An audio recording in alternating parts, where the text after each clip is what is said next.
നമസ്കാരം, മെട്രോ മാറ്റിനിയിലേക്ക് സ്വാഗതം. നാലാമത്തെ ആഴ്ച പിന്നിട്ട് അഞ്ചാം വാരം തുടങ്ങിയപ്പോൾ തന്നെ സംഭവബഹുലമായ രംഗങ്ങളാണ് ബിഗ് ബോസ് വീട് സാക്ഷ്യം വഹിച്ചുകൊണ്ടിരിക്കുന്നത്. എല്ലാം മാറ്റിപ്പിടിച്ച ഒരു സീസൺ എന്ന് അവകാശപ്പെടുന്ന സീസണിൽ അടിമുടി മാറ്റത്തോടെയാണ് ബിഗ് ബോസ് വന്നിരിക്കുന്നത്. ബിഗ് ബോസ് മലയാളം ഷോയിൽ ഇതാദ്യമായാണ് 6 വൈൽഡ് കാർഡ് എൻട്രി ഒരുമിച്ചെത്തുന്നത്. ഇതോടെ ശരിക്കും ഞെട്ടിയിരിക്കുകയാണ് ആരാധകരും. DJ സിബിൻ, അഭിഷേക് ശ്രീകുമാർ, അഭിഷേക് ജയദീപ്, നന്ദന, പൂജ കൃഷ്ണ, സായി കൃഷ്ണൻ എന്നിങ്ങനെ 6 പേരാണ് വൈൽഡ് കാർഡ് എൻട്രിയായി ഹൌസിലേക്ക് പ്രവേശിച്ചത്. ഈ 6 പേരുടെയും വരവോടെ വീണ്ടും കളികൾ ആവേശകരമായി മുന്നേറുകയാണ്. ഇതിനോടകം തന്നെ ചില പൊട്ടിത്തെറികളും വൈൽഡ് കാർഡ് എൻട്രിയിൽ ഉള്ളവർ തന്നെ നോമിനേഷനിൽ എത്തിയതും ആരാധകരെ ആവേശം കൊള്ളിക്കുന്നുണ്ട്. അതോടൊപ്പം തന്നെ ബിഗ് ബോസ് മലയാളം സീസൺ 6 ധാരാളം വിമർശനങ്ങളും സോഷ്യൽ മീഡിയയിൽ ഉയരുന്നുണ്ട്. ഈ സീസണിൽ കൊടുങ്കാറ്റായി മാറുമെന്ന് പ്രേക്ഷകർ ഉറപ്പിച്ചിരുന്ന ഒരു മത്സരാർത്ഥിയായിരുന്നു അസീറോക്കി. പക്ഷേ പ്രതീക്ഷകളെല്ലാം തെറ്റിച്ച് അസീറോക്കി സഹ മത്സരാർത്ഥി സിജോയെ ഫിസിക്കൽ അസോൾട്ട് ചെയ്ത് ഹൌസിൽ നിന്നും പുറത്തായി. ആദ്യമായാണ് വളരെ ക്രൂരമായ രീതിയിൽ ഒരു ഫിസിക്കൽ അസോൾട്ട് ബിഗ് ബോസ് ഹൌസിൽ നടക്കുന്നത്. റോക്കി മുഖത്ത് ഇടിച്ചതിനാൽ താടിയെല്ലിന് പരിക്കേറ്റ സിജോയ്ക്ക് സർജറിക്ക് വരെ വിധേയനാകേണ്ടി വന്നു.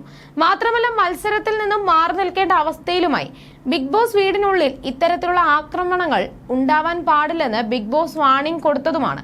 എന്നാൽ ഇപ്പോൾ ബിഗ് ബോസ് വീടിനുള്ളിൽ വീണ്ടും പ്രശ്നം ഉണ്ടായിരിക്കുകയാണ്. അടി പൊട്ടുന്ന വക്കോളം കാര്യങ്ങൾ എത്തിയിരുന്നു. മോർണിംഗ് ടാസ്കിനിടെയാണ് സംഭവം നടക്കുന്നത്.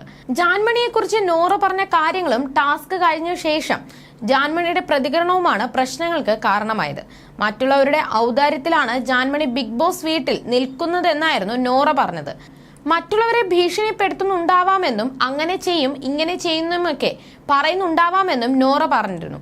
വായിൽ തോന്നിയതൊക്കെ പറഞ്ഞ് രാത്രിയാകുമ്പോൾ ജാൻമണി 18+ പറഞ്ഞ് മറ്റുള്ളവരെ ചിരിപ്പിക്കുകയാണ് ചെയ്യാറെന്നും ഇത്തരത്തിലുള്ള ഒരാളായി തനിക്ക് ഒരിക്കലും മാറേണ്ടെന്നും അതുകൊണ്ട് ജാൻമണിയുടെ പൊസിഷനിൽ എത്താൻ തനിക്ക് താല്പര്യമില്ലെന്നും നോറ പറഞ്ഞിരുന്നു. ഇതിന് പിന്നാലെയാണ് നീ ആരടി എന്ന് ചോദിച്ച് നോറയോട് വഴക്കിട്ടത്.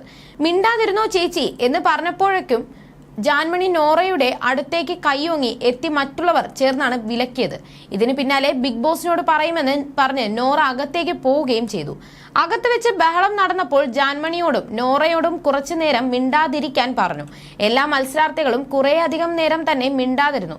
ഒടുവിൽ ബിഗ് ബോസ് തീരുമാനം പറഞ്ഞു. ഒരിക്കൽ ഇവിടെ നടന്ന കായികമായ ആക്രമണം, അതിന്റെ പ്രത്യാഘാതം ആരും മറന്നു കാണില്ല. മറക്കേണ്ട, ജാൻമണി ഇതൊരു അവസാന വാണിംഗ് ആണ്. ഇനി വാണിംഗ് ഉണ്ടാവില്ല, നടപടി മാത്രമായിരിക്കും. എല്ലാവർക്കും ഇതൊരു മുന്നറിയിപ്പാണെന്നാണ് ബിഗ് ബോസ് പറഞ്ഞത്. ഇതിന് പിന്നാലെ അവിടെ നിന്ന് എല്ലാവരും പോവുകയും ചെയ്തു.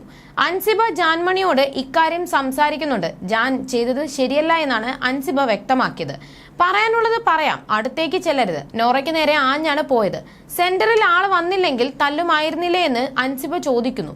എന്നാൽ താൻ അടിക്കാനല്ല പോയതെന്നാണ് ജാൻ പറയുന്നത്. ഞാൻ അത്ര മണ്ടത്തിയല്ല, ആരെയും പേടിയില്ല എന്നൊക്കെ ജാൻമണി പറയുന്നുണ്ട്. നേരത്തെ നോറയെ ജാൻമണി ശപിക്കുന്ന രീതിയിൽ സംസാരിച്ചിരുന്നു. ആ വിഷയം മോഹൻലാൽ സൂചിപ്പിക്കുകയും ചെയ്തിരുന്നു. ഇതിന് പിന്നാലെയാണ് വീണ്ടും വഴക്ക്.